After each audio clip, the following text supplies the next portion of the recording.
अस्सलाम वालेकुम guys, welcome to my another video on Joji master. तो दोस्तों कैसे हैं आप सब। तो यहाँ पर दोस्तों आज का वीडियो जो है वो काफ़ी ज़्यादा इंटरेस्टिंग होने वाला है। इन्फिनिक्स S5 प्रो को लेकर दोस्तों काफ़ी ज़्यादा कन्फ्यूजन्स एंड थॉट्स जो हैं वो निकल कर आ चुके हैं।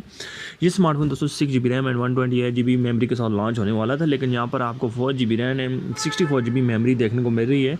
लेकिन यहाँ पर दोस्तों लोगों के माइंड में बहुत सारी कन्फ्यूजन्स हैं, आखिर ऐसा क्यों हो रहा है। तो दोस्तों अगर आज की वीडियो आपने एंड तक वॉच कर ली तो आपकी जितनी भी कन्फ्यूजन्स हैं वो दूर हो जाएंगी। बात करेंगे दोस्तों, जैसा कि आपको पता है इन्फिनिक्स S5 की जो सीरीज़ है वो काफ़ी टाइम से हॉट सेलिंग में रही है।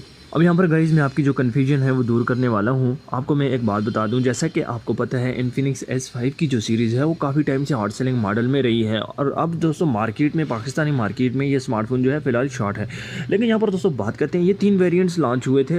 एक 4 GB रैम वाला, दो 4 GB रैम वाले थे और एक 6 GB रैम वाला था। अब यहाँ पर जो 6 GB रैम वाला था उसकी प्राइस थी 28,000 रुपये। लेकिन अब इन्फिनिक्स S5 प्रो जो है लॉन्च हो रहा है 24,000 के प्राइस सेगमेंट में। अब यहाँ पर ऐसे कैसा हो सकता है कि आपको जो है एक पॉपअप सेल्फी कैमरा भी देखने को मिल जाए, साथ में 6 GB रैम भी देखने को मिल जाए, 128 GB मेमोरी भी देखने को मिल जाए। यहाँ पर दोस्तों इन्फिनिक्स ने इस चीज़ को सामने रखते हुए अपना ये जो स्मार्टफोन इंट्रोड्यूस किया है ये 4 GB रैम के साथ ही इंट्रोड्यूस किया है। और यहाँ पर दोस्तों ये गेमिंग फ़ोन नहीं था, जिसकी वजह से हमें यहाँ पर जो है 4 GB RAM and 64 GB memory provide की जा रही है। एंड यहाँ पर जो हमें चिपसेट भी देखने को मिल रहा है वो भी छोटा है, हीलियो P35 का हमें चिपसेट देखने को मिल रहा है। बात करते हैं दोस्तों इस स्मार्टफोन के कैमरा के बारे में, क्योंकि ये कैमरा स्मार्टफोन था, इस वजह से दोस्तों इसकी जो रैम है वो कम रखी गई है और कैमरा जो है वो ज़्यादा रखा गया है।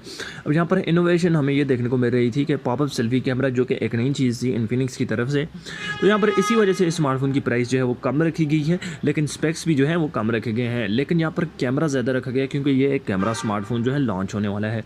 अब यहाँ पर दोस्तों जितने लोगों के माइंड में ये क्वेश्चन है कि यार जो लीक्स थे वो 6 GB रैम वाले थे, लेकिन यहाँ पर 4 GB रैम देखने को क्यों मिल रही है। लेकिन उसका रीज़न ये है कि जैसे कि मैंने आपको बताया इन्फिनिक्स S5 जो था, एक 6 GB रैम वाला वेरिएंट भी लॉन्च हुआ था, वो 28,000 के प्राइस सेगमेंट में लॉन्च हुआ था।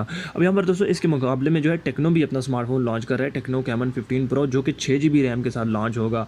लेकिन उसकी प्राइस टेक्नो ने जो है काफ़ी ज़्यादा रखी है, जिसकी वजह से कोई भी बंदा उसको मेरे हिसाब से परचेज़ नहीं करेगा। पाकिस्तानी मार्केट में आपको 35 से 36,000 के प्राइस सेगमेंट में देखने को मिल जाएगा।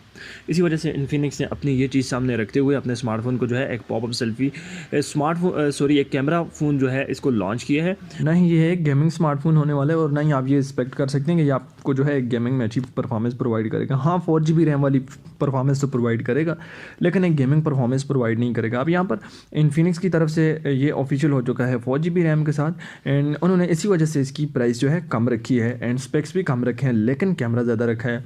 अब यहाँ पर दोस्तों ये स्मार्टफोन आपको परचेज़ करना चाहिए या नहीं करना चाहिए, तो मैं तो यही कहूँगा कि इन्फिनिक्स का जो ब्रांड है वो काफ़ी अच्छा जा रहा है इस टाइम पर, और रीसेल भी इनकी जो है काफ़ी ज़बरदस्त है।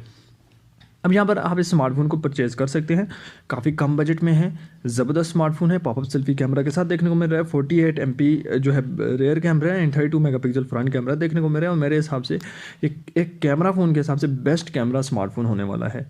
तो आई होप आज की वीडियो आपको पसंद आई होगी। मिलते हैं नेक्स्ट वीडियो में, तब तक के लिए अल्लाह हाफ़िज़। चैनल को जरूर सब्सक्राइब करें, साथ में बेल आइकन को भी दबा दें।